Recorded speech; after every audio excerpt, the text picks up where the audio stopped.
या देवी सर्वभूतेषु शक्तिरूपेण संस्थिता नमस्तस्यै नमस्तस्यै नमस्तस्यै नमो नमः।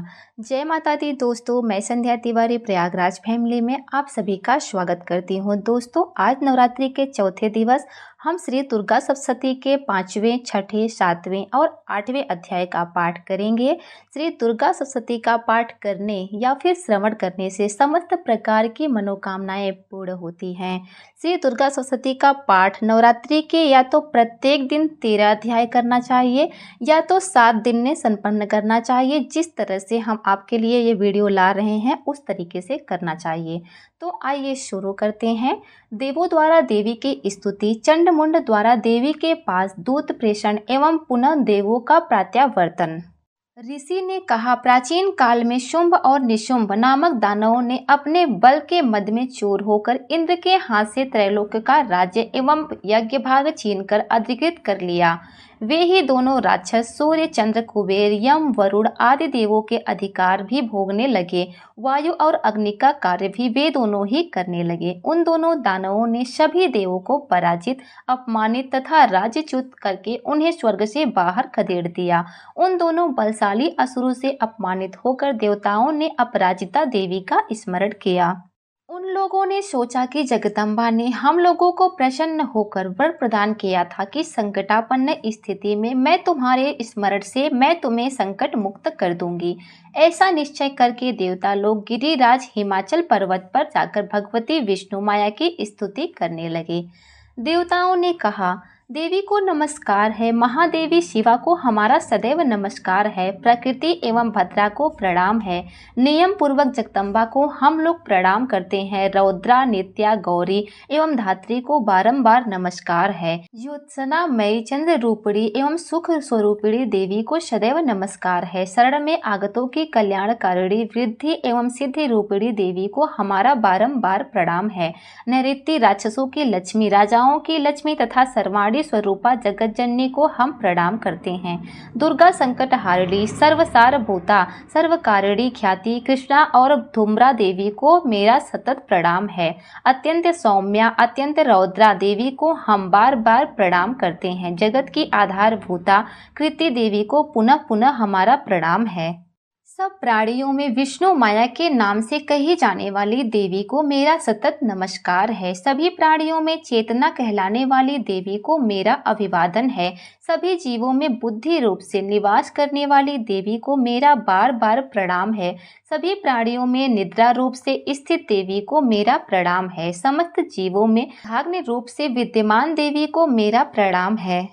सभी जीवों में छाया रूप से स्थित, सभी प्राणियों में शक्ति रूप से स्थित, सभी जीवों में तृष्णा रूप से स्थित, सभी जीवों में क्षमा रूप से विद्यमान देवी को मेरा पुनः पुनः प्रणाम है। जो देवी सभी जीवों में जाति रूप से स्थित, लज्जा रूप में स्थित तथा शांति रूप से स्थित है, उन देवी को मेरा बारंबार अभिवादन है। सभी प्राणियों में श्रद्धा रूप से तथा कांति रूप से स्थित देवी को मेरा नमस्कार है। जो सभी जीवों को लक्ष्मी रूप तथा वृत्ति रूप में विद्यमान है, उन देवी को मैं पुनः पुनः प्रणाम करता हूँ। सभी जीवों में स्मृति रूप से वर्तमान देवी को मेरा बार बार प्रणाम है। जिन देवी की सभी जीवों में दया तथा तुष्टि रूप से स्थित है, उन देवी को मेरा प्रणाम है। जो देवी सभी प्राणियों में मातृ तथा भ्रांति रूप से विद्यमान है, उन्हें मेरा बार बार प्रणाम है। जो देवी समस्त जीवों के इंद्रिय वर्ग की स्वामिनी तथा सभी प्राणियों में व्याप्त रहने वाली हैं, उन्हें मेरा नमस्कार है। जिन देवी की इस सृष्टि में चैतन्य रूप से व्याप्ति है, उन देवी को मेरा प्रणाम है। प्राचीन काल में अपने इष्ट सिद्धि की पूर्ति होने से देवों ने जिनका स्तवन तथा देवों के राजा इंद्र ने बाहुकाल तथा जिनका सेवन किया, वह कल्याणकारिणी ईश्वरी हमारा हित तथा मंगल करे तथा मेरी सभी आपदाओं का निवारण करे।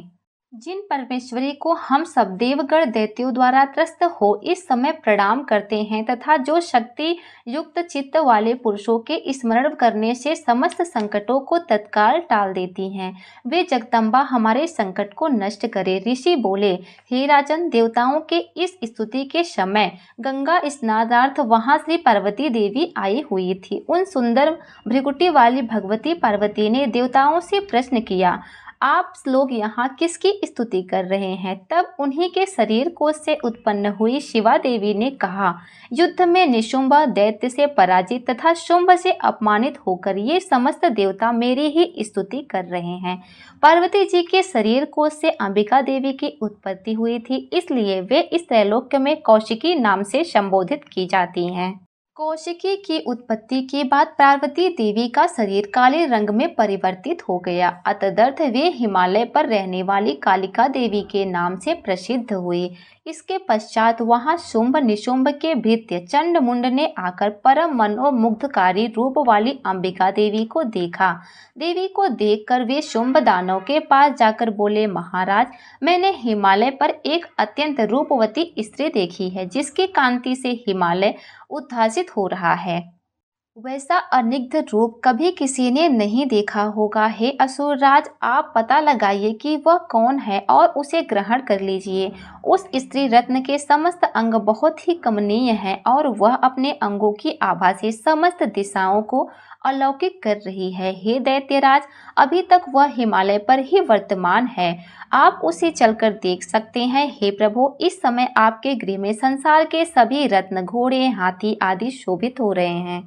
हाथियों में ऐरावत, वृक्षों में पारिजात तथा घोड़ों में उच्च श्रवा तो आपने ही इंद्र से छीन लिया है। हंसों से जीता हुआ ब्रह्मा जी का यह रत्न जड़ित अद्भुत विमान अब आपके यहाँ पड़ा है। महापत्य नामक कुबेर की निधि छीनकर आपने हस्तगत कर लिया है। केसरों से सुशोभित किंजली नाम की माला समुद्र ने आपको अर्पित की है, जिसके कमल कभी भी नहीं कुम्हलाते और सदा हरे भरे रहते हैं। सोना बरसाने वाला वरुण देव का छत्र भी आपके घर में शोभित हो रहा है तथा प्रजापति का यह उत्तम रथ भी आपके पास उपलब्ध है। हे दैत्येश्वर, मृत्यु की उत्क्रांति निंदा नामक शक्ति भी आपने अपने अधिकार में ले ली है तथा वरुण का पाश और समुद्र गर्भ के अनेकों रत्न आपके अनुज निशुंभ के पास है। अग्नि की ने स्वतः शुद्ध किए हुए 2 वस्त्र आपको अर्पित किए हैं। हे दैत्यराज, इस प्रकार आपने समस्त रत्नों का संग्रह कर लिया है। फिर यह स्त्रियों में रत्नमयी देवी को आपने क्यों छोड़ रखा है? इसे भी आप अपने अधिकार में कर लीजिए। ऋषि ने कहा, चंडमुंड के मुख से ऐसी बात सुनकर शुंभ ने अपने महादैत्य सुग्रीव को दूत बनाकर देवी के पास संदेश कहलाने के लिए भेजा। उस दैत्य से शुंभ ने कहा कि तुम उसे बातों में बहलाकर मेरे पास अतिशीघ्र लाने का प्रयत्न करना। वह दूत पर्वत के उस मनोरम भाग में गया जहाँ देवी विराजमान थी। उसने उस दैत्य ने मधुर वाणी में कहना प्रारंभ किया। दूत ने कहा, हे देवी, इस समय दैत्यराज शुंभ ही इस त्रिभुवन के एकमात्र स्वामी हैं। मैं उनका दूत बनकर उनकी आज्ञा से तुम्हारे पास आया हूँ। उनकी आज्ञा का पालन देवता लोग सदैव निर्विरोध रूप से करते आए हैं। कोई भी उनकी आज्ञा टालने का दुस्साहस नहीं कर सकता। उन्होंने समस्त देवों पर विजय प्राप्त की है और तुम्हारे लिए जो संदेश दिया है उसे दत्तचित्त होकर सुनो।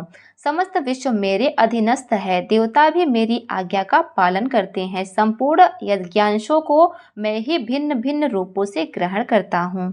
तीनों लोकों के श्रेष्ठतम रत्न सभी मेरे अधिकार में है। देवराज इंद्र का वाहन श्रेष्ठ रत्न ऐरावत नाम का हाथी मेरे पास है। क्षीर सागर के मंथन काल में उत्पन्न अश्वरत्न उच्च श्रवा को अब देवताओं ने मुझे अर्पित कर दिया है। हे सुंदरी, इन पदार्थों के अतिरिक्त और भी जितने भी अमूल्य रत्न या पदार्थ देवों, गंधर्वों या नागों के अधिकार में थे, वे सब अब मेरे पास उपलब्ध हैं। हे देवी, हम लोग तुम्हें स्त्रियों में रत्न मानते हैं, अतएव तो हमारे पास आओ, क्योंकि उन अधिकृत रत्नों का उपभोग करने वाला एकमात्र मैं ही हूँ। हे चंचल चितवन वाली सुंदरी, तुम मेरे या मेरे भाई महापराक्रमी निशुंभ के पास रहकर दुर्लभ सुखों का उपभोग करो, क्योंकि तुम रत्न स्वरूपिणी हो। मेरा वरण करके तुम अतुल संपत्ति तथा ऐश्वर्य की उत्तराधिकारिणी बनोगी। अपनी बुद्धि से ऐसा विचार कर तुम मेरी पत्नी बनना स्वीकार करो। ऋषि ने कहा, दूत के मुख से ऐसी उक्ति सुनकर कल्याणमयी भगवती जगतधात्री दुर्गा मन में गंभीर भाव से मुस्कुराते हुए उस दूत से कहने लगी। देवी ने उस दूत को संबोधित करते हुए कहा, हे दूत, तुमने जो बात कही है वह बिल्कुल सत्य है, इसमें कुछ भी मिथ्या नहीं है। शुंभ तीनों लोकों का इस समय स्वामी और उसका भाई निशुंभ भी उसी के सदृश पराक्रमीशील हैं, किंतु इस विषय में मैंने पहले जो प्रतिज्ञा ठान ली है उसे मैं किस प्रकार तोड़ सकती हूँ। मैंने अपनी अल्पज्ञता के कारण जो प्रतिज्ञा कर रखी है उसे तुम्हें सुनाती हूँ। मेरी प्रतिज्ञा यह है कि जो भी प्राणी मुझे समर में पराजित करेगा, जो मेरे अभिमान का खंडन करेगा तथा जो मेरे ही समान पराक्रमी तथा साहसी होगा, वही मेरा स्वामी बन सकेगा। इसलिए महादैत्य शुंभ या निशुंभ स्वयं ही जब यहाँ आकर मुझे पराजित कर दें तो मेरा विवाह उनसे हो सकता है, इसमें विलंब करना उचित नहीं है। तब देवी से दूत ने कहा, हे देवी, तुम मेरे सामने ऐसी अभिमानपूर्ण बातें न करो। इस ब्रह्मांड में ऐसा कौन है जो शुंभ निशुंभ के सामने खड़ा होने का साहस कर सके। अन्य निम्न कोटि के दैत्यों के सामने भी सारे देवता मिलकर युद्ध में पार नहीं पा सकते, फिर तुम अकेली स्त्री होकर क्या कर सकती हो।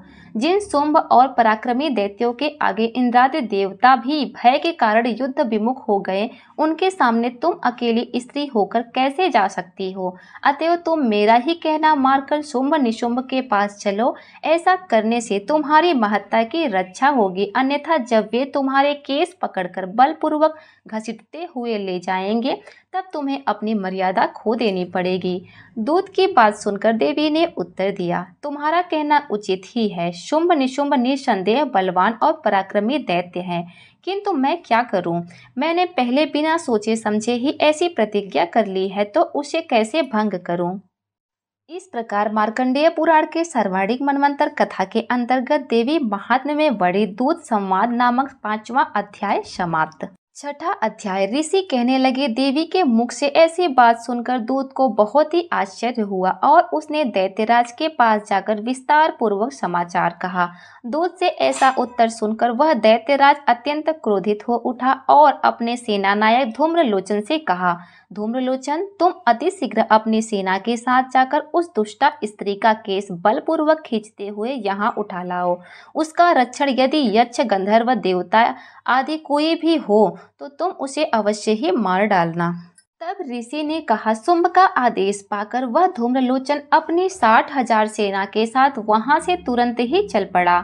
वहां पहुंचकर उसने हिमालय पर निवास करने वाली देवी को देखा और ललकार कर आदेश भरे स्वर से कहा, अरे तो मेरे स्वामी शुंभ निशुंभ के पास चल। यदि तू इस समय स्वेच्छा से मेरे साथ नहीं चलेगी तो मैं तेरे केस पकड़कर घसीटते हुए जबरन तुम्हें ले चलूंगा। तब देवी ने उनसे कहा, तुम दैत्यराज के आदेश से आए हो और तुम स्वयं भी बलवान हो तथा तुम्हारे साथ इस समय विशाल वाहिनी भी है। ऐसी अवस्था में यदि तुम मुझे बलात् भी ले चलोगे तो मैं तुम्हारा क्या बिगाड़ सकूंगी। ऋषि ने कहा। देवी के उत्तर से धूम्रलोचन उनकी ओर दौड़ पड़ा। तब देवी अंबिका ने हुम शब्द का उच्चारण करके उसे भस्मीभूत कर डाला। तत्पश्चात क्रुद्ध हुई उस विशाल सेना ने देवी पर आक्रमण किया। फिर अंबिका और राक्षसी सेनाओं में तीक्ष्ण बाणों, शक्तियों तथा फर्शों का युद्ध आरंभ हो गया। इतने में ही देवी का वाहन सिंह भी क्रोध में गर्जन करके अपनी गर्दन के बालों को हिलाता हुआ असुरों की सेना में कूद पड़ा। उस सिंह ने कुछ राक्षसों को पंजों के खरोच से, कितनों को अपने जबड़ों से विदीर्ण करके और कितनों को धराशायी करके ओष्ठ की दाढ़ों का प्रहार करके मार डाला। कितने दानों का उस सिंह ने अपने नाखूनों से पेट फाड़ दिया। कितनों का सिर थप्पड़ मार मार कर धड़ से अलग कर दिया। कितनों की भुजाएं और मस्तक उसने काट खाए तथा अपनी गर्दन के बाल हिलाते हुए कितनों के ही पेट चीरकर उसने रक्तपान कर डाला। अत्यंत क्रोधित देवी ने उस वाहन महाबली सिंह ने क्षण मात्र में ही सारी दानवी सेना का अंत कर दिया।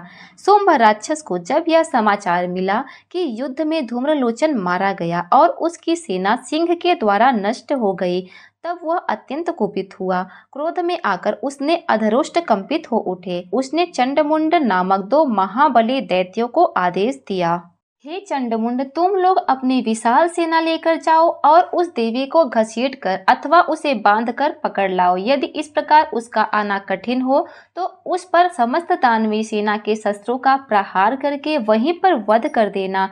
उस दुष्टा की हत्या हो जाने पर तथा सिंह के मारे जाने पर उस अंबिका को पास में बद्ध करके यहाँ तुरंत ही लौट आना। इस प्रकार मार्कंडेय पुराण के सर्वाधिक मनवंतर कथा के अंतर्गत देवी महात्म्य में वर्णित सेनापति शुंभ निशुंभ एवं धूम्रलोचन वध नामक छठा अध्याय समाप्त। सातवां अध्याय चंडमुंड का वध। ऋषि ने कहा, इसके पश्चात शुंभ दैत्य के आदेश से वे चंडमुंड नामक दैत्य अपनी चतुरंगड़ी, हाथी, घोड़े, रथ, पैदल सेना को अस्त्र शस्त्र से सज्जित करके चल पड़े। वहां पहुंचकर पर्वतराज हिमालय के स्वर्णमय शिखर के ऊपर सिंह पर आरूढ़ देवी को देखा।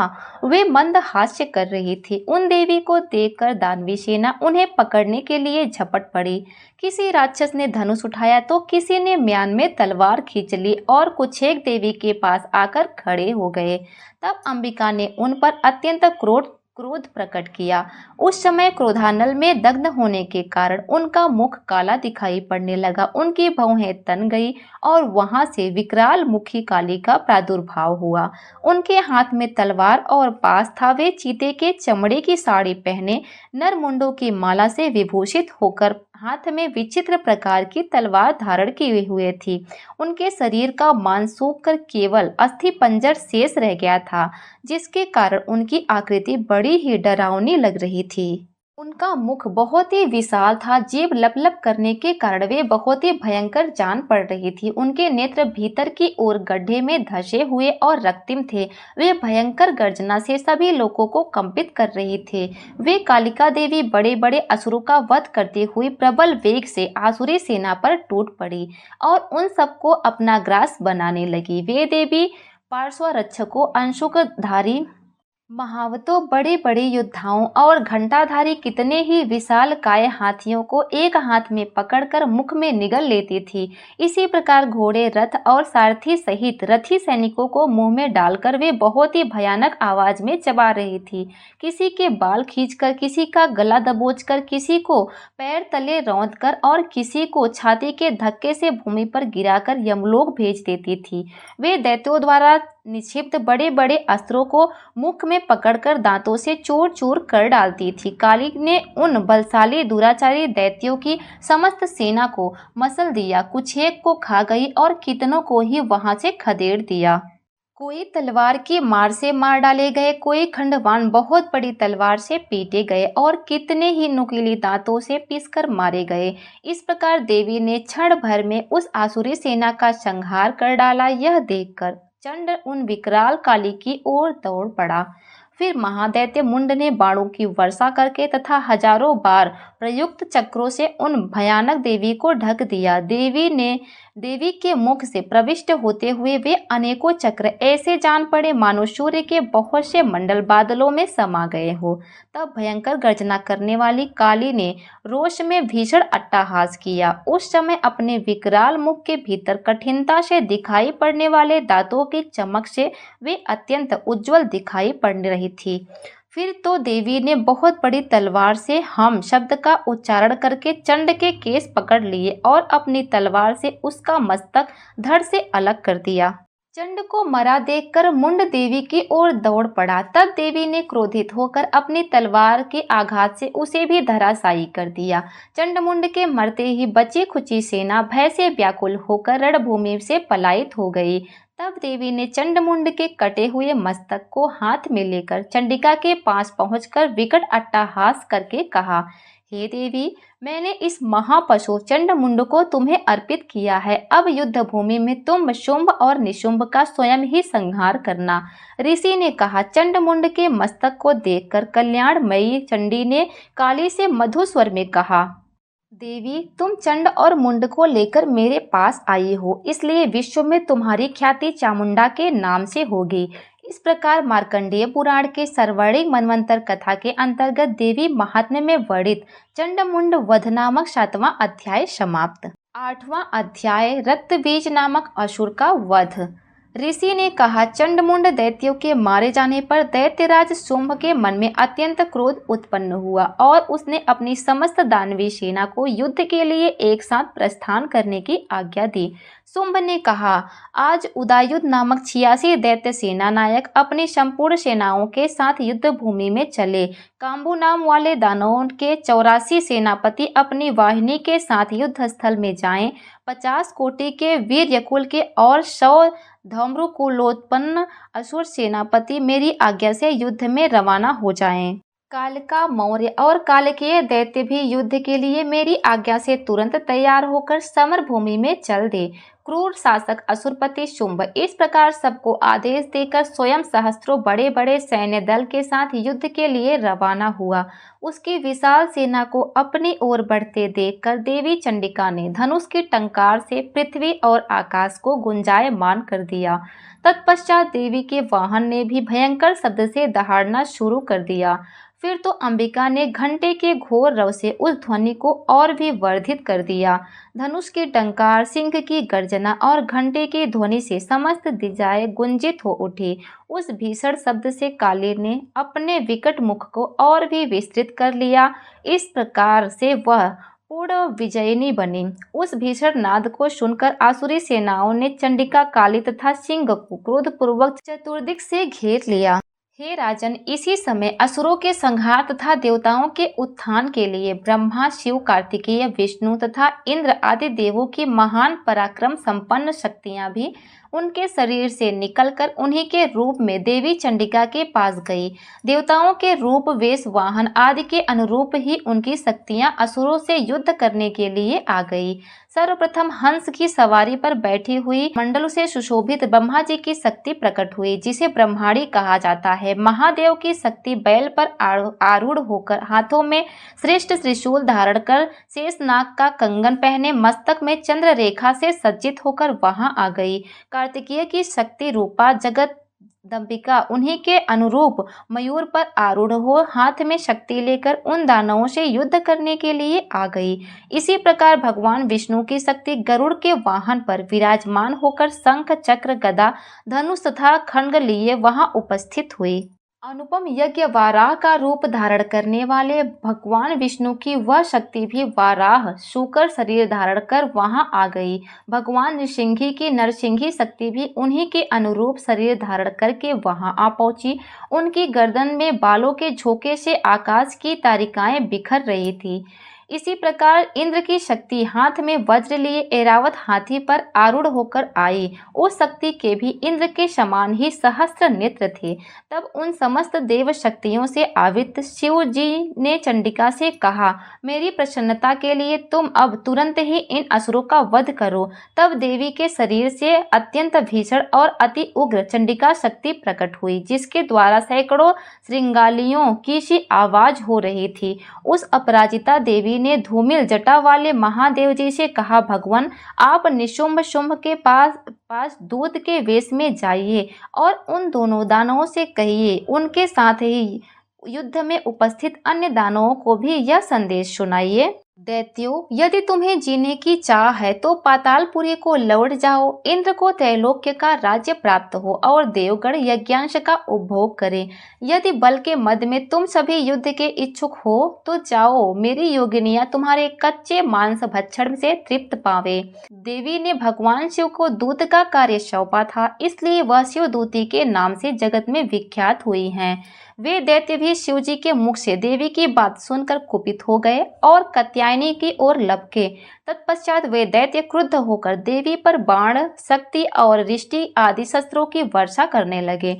तब देवी ने भी धनुष की टंकार करके दैत्यों द्वारा निक्षिप्त बाण, शूल, शक्ति, परशु आदि को खिलवाड़ में ही काट दिया। फिर काली आगे आकर राक्षसों को शूल के आघात से चीरने लगी और खड्गवान के द्वारा उनको विध्वंस करती हुई रणस्थल में विचरण करने लगी। ब्रह्माणी भी अपना कमंडल लेकर जिस ओर निकल जाती थी, उधर ही जल छिड़क कर शत्रुओं के तेज तथा पराक्रम हिम कर देती थी। महेश्वरी ने त्रिशूल, वैष्णवी ने चक्र तथा कार्तिकेय ने अपनी शक्ति के प्रहार से दानवों का नाश प्रारंभ कर दिया। इंद्राणी के वज्र से आहत होकर सैकड़ों दैत्य खून की धारा बहाते हुए भूमि पर गिर पड़े। वाराही शक्ति ने कितने ही राक्षसों को थूथुन की चोट से नष्ट कर दिया। दाढ़ों के अग्रभाग से कितने की छाती को विरुद्ध कर दिया तथा कितने ही चक्र की चोट खाकर धरती पर गिर पड़े। नरसिंही भी कितने ही दैत्यों को अपने नाखूनों से फाड़कर खा जाती और सिंहनाद करके संपूर्ण दिशाओं को गुंजाती हुई रणभूमि में विचरण करने लगी। कितने ही राक्षस गण शिवदूती के प्रबल अट्टहास से भयभीत होकर रणभूमि पर लौटने लगे। उनके गिरते ही शिवदूती उन्हें अपना भक्ष्य बना देती थी। इस प्रकार क्रुद्ध देवियों के द्वारा बड़े बड़े असुरों का संहार होते देख दानवी सेना पलायित होने लगी। मातृगणों से त्रस्त होकर युद्ध से विमुख होते दैत्यों को देखकर रक्तबीज नामक महादैत्य अत्यंत कुपित होकर युद्ध भूमि में आ पहुंचा। उसके शरीर से खून की बूंद टपकते ही उसी आकार का दूसरा दैत्य उत्पन्न हो जाता था। महादैत्य रक्तबीज हाथ में गदा लेकर इंद्र शक्ति के साथ युद्ध करने लगा। तब इंद्र ने अपने वज्र के प्रहार से उसे आहत कर दिया।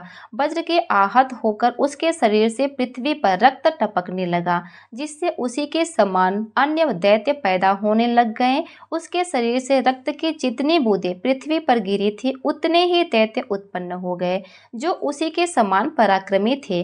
वे नए उत्पन्न राक्षस मातृगणों के साथ भयंकर युद्ध करने लगे। इंद्राणी के वज्र अप्रहार से उसका मस्तक आहत होकर खून बहाने लगा, जिससे हजारों नए दैत्य उत्पन्न होकर सामने आ गए। वैष्णवी ने अपने चक्र से रक्त बीज पर प्रहार किया, फिर इंद्री ने गदा की चोट से घायल कर दिया। वैष्णवी के चक्र से घायल होने के कारण उसके शरीर से बहुत अधिक रक्तपात हुआ, जिसके कारण इतने दैत्यों की उत्पत्ति हुई कि समस्त जगत व्याप्त हो गया। कौमारी ने शक्ति, वाराही ने खंड और महेश्वरी ने त्रिशूल चलाकर रक्त बीज को आहत कर दिया। अत्यंत कुपित होकर रक्त बीज ने भी अपनी गदा से मातृशक्तियों पर आघात किया। शक्ति, शूल आदि के द्वारा घायल होने से उसके रक्त के द्वारा अगणित महादैत्य उत्पन्न हुए। इस प्रकार उस महादैत्य से उत्पन्न नए दैत्यों के द्वारा समस्त विश्व आच्छादित हो गया। इस दृश्य को देखकर देवता लोग भयभीत हो गए। देवताओं को हतोत्साहित देख चंडिका ने शीघ्रता से काली से कहा, चामुंडे, तुम अपना मुख और भी अधिक विस्तृत करो। मेरे शस्त्राघात से बहकर खून से उत्पन्न होने वाले महादैत्यों को तुम अपने इस वेगवान मुख में भक्षण कर डालो। इसी प्रकार रक्त से उत्पन्न होने वाले नए राक्षसों को तुम अपना भक्ष्य बनाकर रणस्थल में विचरण करती रहो। ऐसा करते रहने से जब उसके शरीर का संपूर्ण रक्त बहकर निकल जाएगा, तब वह स्वयं ही मृत्यु को प्राप्त होगा। उन भयंकर दैत्यों को जब तुम चबा डालोगे, तब दूसरे दैत्य उत्पन्न नहीं होंगे। ऐसा कहकर चंडिका देवी ने अपने शूल से रक्त बीज पर प्रहार किया और काली ने अपने मुख में उसका रक्त भर लिया। तब रक्त बीज ने चंडिका पर गदा से आघात पहुंचाया, किंतु गदा के उस प्रहार से देवी को कोई क्षति नहीं हुई। रक्त बीज के घायल शरीर से बहुत अधिक रक्तपात हुआ, किंतु खून बहते ही चामुंडा ने उस रक्त को अपने मुख में भर लिया। रक्त गिरने से काली के मुख से जो दैत्य उत्पन्न होते थे, उन्हें काली चबा डालती थी और उसने रक्त बीज का खून भी पान कर लिया। तब देवी ने रक्त बीज को वज्र, बाण, खंड, तलवार, रिष्टि आदि के प्रहार से मार डाला। हे राजन, इस प्रकार शस्त्रों के समूह से आहत एवं रक्तहीन होकर महादैत्य रक्त बीज भूतल पर गिर पड़ा। हे नरश्रेष्ठ, इसे देखकर देवों में हर्ष का समुद्र उमड़ पड़ा। उन असुरों के रक्तपान के मद से उन्मत्त होकर संपूर्ण मातृ समूह नृत्य करने लग गया। रक्त बीज वध नामक 8वां अध्याय समाप्त। क्षमा प्रार्थना। हे जगदम्बिके, मेरे द्वारा किए गए पाठ में जहाँ कहीं मात्राओं की त्रुटि, विसर्ग, अनुस्वार के उच्चारण में कमी रह गई हो, तो इन समस्त त्रुटियों को आप क्षमा करके मेरे किए गए संकल्पों को पूर्ण करने की कृपा प्रदान करें। हे परमेश्वरी, मेरे द्वारा रात दिन सहस्त्रों अपराध होते रहते हैं। यह मेरा दास है, ऐसा समझकर उन अपराधों को आप कृपा पूर्वक क्षमा करो। हे परमेश्वरी, मैं आवाहन नहीं जानती, विसर्जन करना भी नहीं जानती तथा पूजा करने की विधि भी नहीं जानती, अतएव मुझे क्षमा करो। हे परमेश्वरी, हे सुरेश्वरी, मैंने जो मंत्रहीन, क्रियाहीन और भक्तिहीन आपकी पूजा की है, वह सब आपकी कृपा से पूर्ण हो जाए। सैकड़ों अपराध करके भी जो आपकी शरण में आकर जगदम्ब कह के पुकारता है, उसे वह गति प्राप्त होती है जो ब्रह्मादि देवताओं के लिए भी सुलभ नहीं है। जगदम्बिके मैं अपराधी हूँ, किंतु आपकी शरण में आई हूँ। इस समय दया की पात्र हूँ, आप जैसा चाहें वैसा करें। हे परमेश्वरी देवी, अज्ञान से, भूल से अथवा बुद्धि की भ्रांति होने के कारण मैंने जो न्यूनता या अधिकता कर दी हो वह सब क्षमा करे और मुझ पे प्रसन्न होवे। सच्चिदानंद स्वरूपा परमेश्वरी जगत माता कामेश्वरी, आप प्रेम पूर्वक मेरी यह पूजा स्वीकार करें और मुझ पे प्रसन्न होवे। देवी सुरेश्वरी, आप गोपनीय से गोपनीय वस्तुओं की रक्षा करती हैं। मेरे द्वारा निवेदन किए गए इस जप को ग्रहण करें। आपकी कृपा से मुझे सिद्धि सफलता प्राप्त हो। जय माता दी।